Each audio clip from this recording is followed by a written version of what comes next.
Тірі ағзалардың көп түрлілігі тарауы бойынша сұрақтар.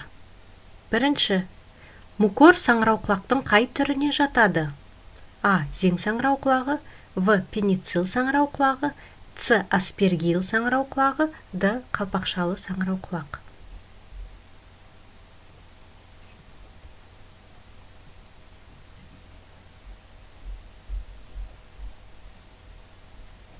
Дұрыс жауабы зең саңырауқұлағы.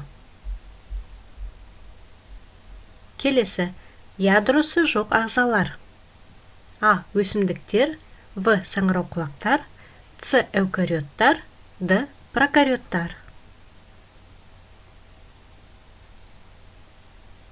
Дұрыс жауабы прокариоттар. Келесі, өсімдіктердің эволюциялық даму реті. А. Мүктер, қырық жапырақтар, қырық буындар және плауындар, ашық тұқымдылар, жабық тұқымдылар. В. Мүктер, қырық буындар және плауындар, қырық жапырақтар, жабық тұқымдылар, ашық тұқымдылар. С.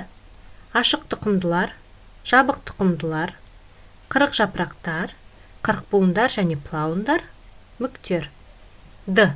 Мүктер, қырық буындар және плауындар, қырық жапырақтар, ашық тұқымдылар, жабық тұқымдылар.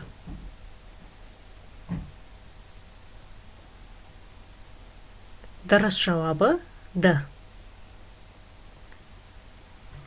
Келесі, тек сабағы мен жапырағы болатын өсімдік. А. Плауындар, В. Мүктер, С. Қырық жапырақтар, Д. Қырық буындар.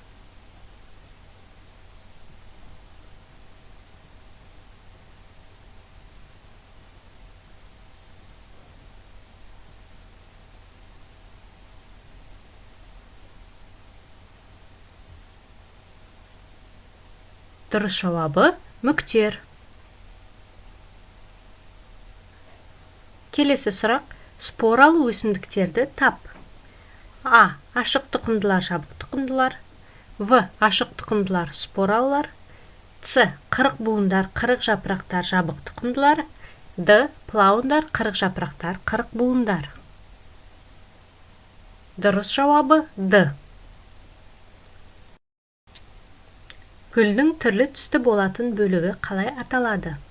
А. Гүл табаны, В. Күлте жапырақшалар, С. Тостағанша жапырақшалар, Д. Гүл сағағы.